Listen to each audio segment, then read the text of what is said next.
Well, would you look at that? Turles is getting a new Dokkan Fest after just about 5 whole years. The last time Turles has gotten a brand new standalone card was AGL Turles way back in August of 2018? I think so. Let me actually pull up the AGL Turles right here. No, that's for global, excuse me. The last time Turles got a Dokkan Fest was in March of 2018, and we are way past due for a brand new Turles Dokkan Fest. You know what's funny about this Turles Dokkan Fest? Is that every single time I think of this guy releasing in August, which he does release in August for global, it was during a time where Truth was telling people not to summon on his banner and wait for the worldwide down celebration of 2018. So that's always why I mix up the August date with like the JP date for March 31st, 2018. So he comes out March of 2018. This guy is well over 5 years old. Okay, 5 years old and some months. So this is the last time we got a Turles Dokkan Fest. And the thing is with this pick is that I'm completely surprised that they didn't pick like a Final Form Namek Frieza. I'm surprised they didn't pick like a Zarbon. I'm surprised they didn't pick like a Lord Slug. A new Goku Black could definitely use some help. No, they go ahead and go with Turles. I can't really hate the pick, but to be honest, I wish it was someone else. I'm not hating the pick though. It's a-okay because Turles hasn't got one in 5 years, even though Lord Slug doesn't have a Dokkan Fest at all, and Goku Black for damn sure needs a brand new fucking Dokkan Fest. I think this is an okay pick. Now, what they can do with this card is release some good EZAs in the celebration with this card. And I think that it's pretty much a shoo-in that this guy is guaranteed getting a EZA. He is from 2020, and it just makes a whole lot of sense that this guy is going to get an EZA. He does not hold up well in the meta anymore, and I think we all know that. Although this guy can still drop like a 8, 9, maybe 10 million attack stat provided you have the situation correct, and he works so goddamn well right next to AGL Turles. And the problem was, like, at the time of AGL Turles with his EZA is that Team Turles was pretty much the character that held him back. But the weird thing is that this guy is going to be a standalone Turles. Yes?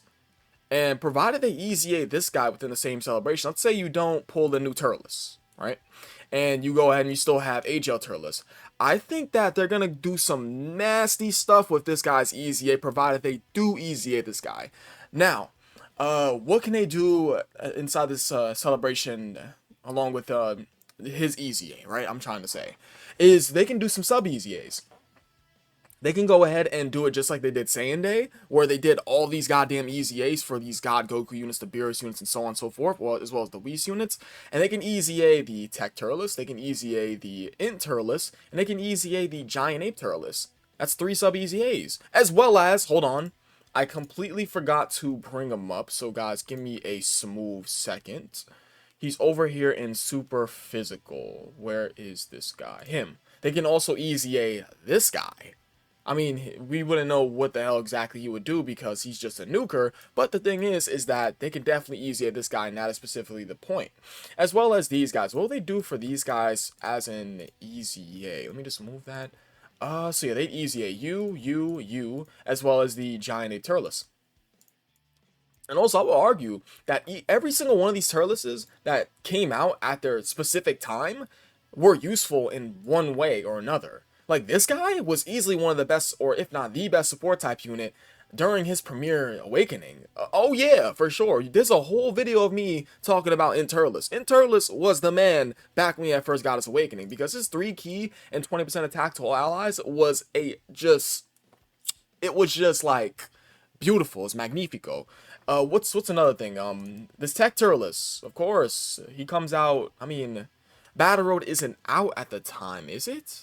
No, Battle Road's not out at the time, but Battle Road, when it creeps up, this guy's a amazing option for Battle Road because, I mean, he starts out with 3 key and 60% attack and defense, and he has a 50% chance to stun. This is the main reason why you use him for Extreme Tech and Battle Road. He's an amazing Extreme Tech stunner, excuse me. So this guy is superbly useful when Battle Road does come out. I mean, at the time, he's not really that useful because he's not really doing too much for that specific meta, that being the leader skill / Dokkan event meta, but when Battle Road does creep creep up on JP in October of 2017, you are running this guy for extreme tech.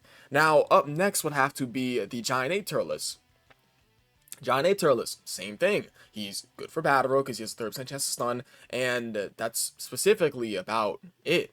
I think, oh, another thing is that he's on Giant form, by the way. Him being on Giant form and him having stun chance made him so useful for the Giant form battle road stage. So, each and every single one of these Turles, like, are great for everything. And this guy, you guys know how stupidly powerful this guy was on release. Ridiculous power. Just outstanding.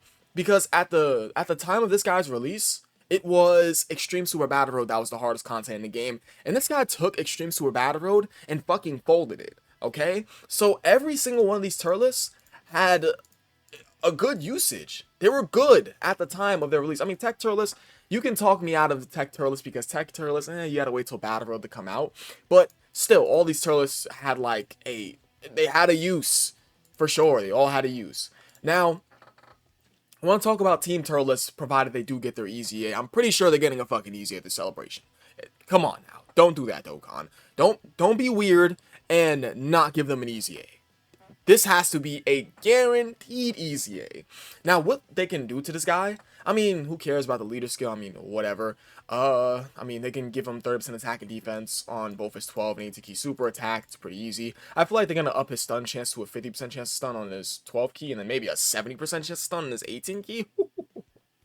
As well as an attack and defensive buff on both his 12 and 18 key super attack. That'd be pretty goddamn nasty. Now, as to what they would do to his, like, his passive, he already has a good kit. I mean, he starts out with a nice, substantial amount of attack and defense to start a turn. He's a Terrifying Conqueror support type unit of 3 key and 30% attack and defense. He gains 6 key and he's effective against all types when the target enemy is stunned, so it makes him an absolute behemoth in off-meta content. And he's also effective against all types and has a super attack chance when his key's at 24. I love when Dokkan rewards you for getting to 24 key. That is just so good. And also his active skill, the Fruit Tree of Night, like, no, excuse me, the Fruit Tree of Might. The Fruit Tree of Night. I'm leaving that in the video. We're not editing that out. So the active skill, the Fruit Tree of Might, 24 key for 1 turn, and he can do it 2 times. 2 times. But, I mean, the condition could either be great when you're below 60% or less HP, or from the 8th turn for start of battle. 8th turn is fucking ridiculous. You're rarely ever going to see that. But, I mean, unless you somehow creep through the battle and get it. And, of course, 60% or less HP, that's very manageable, right? So, I mean, he has a great active skill. He has an amazing fucking link set. I mean, Destroyer of the Universe and, like, yeah, Destroyer of Universe is a little bit weird. It's a good link, of course, 25% attack and 50% defense. I mean, Prepare for Battle, Big Bad Bosses, Brutal Beatdown, Thirst of Conquest, Fierce Battle, Legendary Power. He has a good link set. I'm just going to say that, right? He has a good active skill, of course, because it directly supports his passive, effective against all types, as well as super attack chance. He's a support type unit. He has solid super attack effects, provided they do give him defense on super for his EZA. I think Turles is sitting pretty. And another thing is that they can easily make this guy an immaculate slot 2 unit that does just stupid amounts of super attacks, or they can make him a slot 1 god. Because guess what? AGL Turles, guys, AGL Turles is a slot 2 unit. Yes. And then one thing about AGL Turles, I forgot to talk about him for the Turles units at the time, but AGL Turles pre-EZA, when he had first came out in March 2018, this guy was the support god. It's like the support god, okay? Until we started to get more supports coming out. Of course, we have Physical Kid Buu, then we have like the Bra Pan or Bolo, whatever you want to fucking call her. But of course, he is literally a king. He was amazing for Battle Road because he had a 30% chance to stun. He was an attack debuffer also in Battle Road. Attack debuffer that had stun chance and had a monstrous support type passive? What? What? Okay. I mean, in pre-EZA, it's pretty much... The only problem with him pre-EZA is that this guy sucks. That's pretty much it. It's just this guy is just complete boo-boo. But I think that's all I have to say about Turles. It's like, new Dokkan Fest Turles. What can I say? I mean, sure, Dokkan, we get a new Dokkan Fest Turles. I'm not really mad at all. But I'm pretty sure this guy's going to be physical, as everyone's been saying on Twitter. But I think that's about it. I appreciate you guys watching. You guys are the best. I'll catch you guys next video. I love you all. Peace.